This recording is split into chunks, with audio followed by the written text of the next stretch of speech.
So there are moments when my grandfather's presence and legacy feels especially close, as if he's almost here. And being in India, I feel his presence. I feel Swaminathan's presence. And there are so many more of you to celebrate. But today is one of those moments.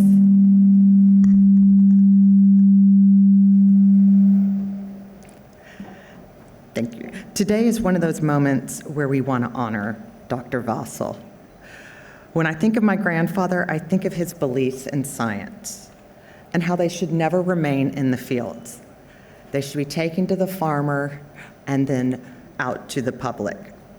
Dr. Vassal embraces the embodiment of that. In every step of his work, he's reminded us clearly of the values of especially my grandfather: humility, perseverance, and an unshakable commitment to science and humanity.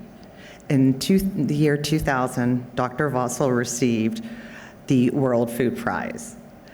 Now, nearly 25 years later, we see how his work has taken root and multiplied in improving countless families' nutrition, inspiring next-generation scientists, and reminding us the power of innovation guided by compassion.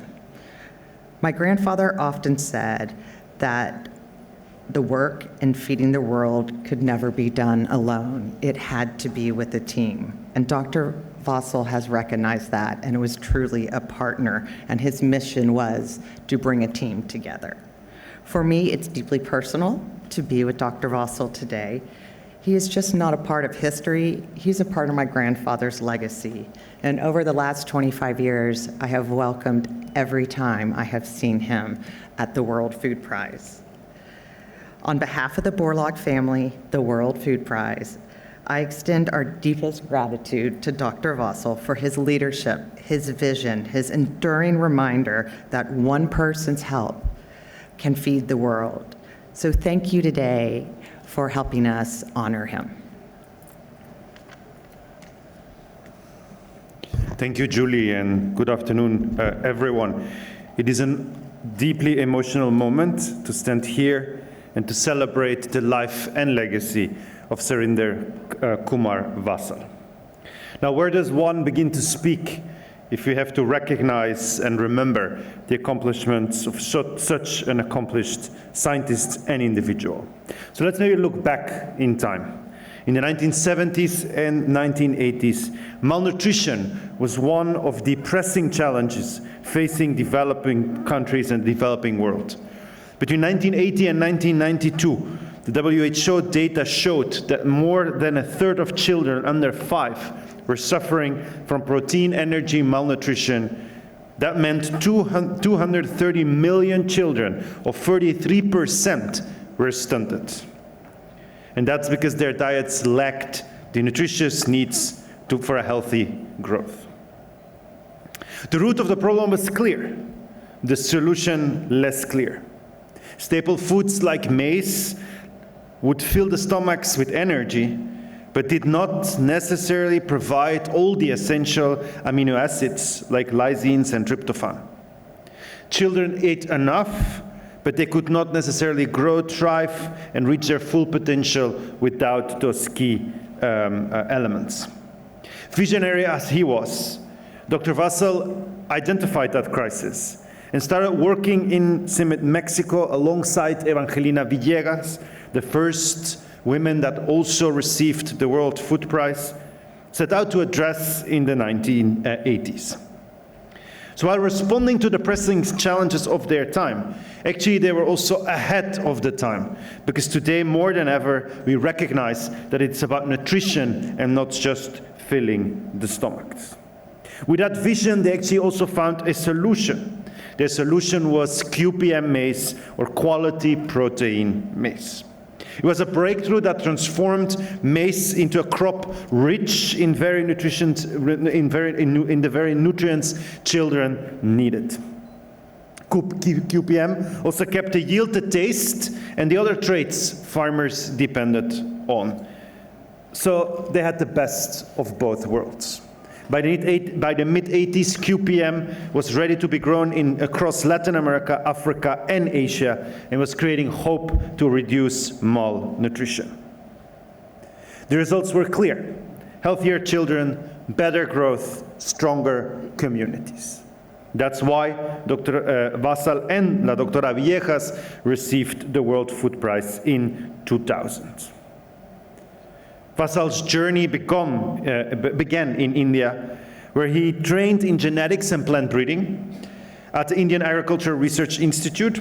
We actually just come from there and had a very lovely conversation together with Julie and the professors. Just a stone away from here, you can drive there easily. You can find the fields and the building where Dr. Borlaug and Dr. Swaminathan first met and made the plan to send out the wheat varieties to India. Dr. Vassal received one of the high awards here in India, the Padma Shri, in recognition of the phenomenal contributions to agriculture and science he has done. Now, personally, the first time I met Dr. Vassal was in the hallways at the start of my career as a scientist in CIMMYT. And I must say he was too much a giant for me to approach him, but he did approach me. And since then, he has been a mentor, a leader, he has been a teacher that every time we meet, he guides, he suggests, he brings the best of new ideas forward. Now, many of you may also not be aware that when Dr. Vassal was working in the field, you could easily identify him worldwide, in Latin America, Africa, here in India, in Asia. He was characterized by always using the same cap. And I think he was just making the simile, because when you look at maize breeders, they always look at the morphological traits. And so Dr. Vassal clearly had a clear morphological trait, so you could see where the nutrition giant was at work.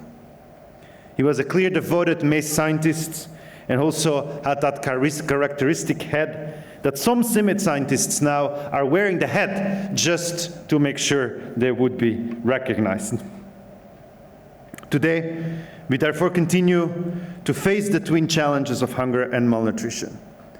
And we look to his example to keep inspiring us to find solutions to that problem.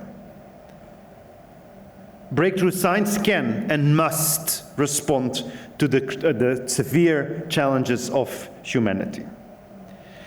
And in order to keep that reminder there, it is for that reason that we honor him today as a scientist, as a humanitarian, as a champion of food security, as a hunger fighter for this world. Please join me in celebrating the enduring legacy of Surinder Kumar Vassal.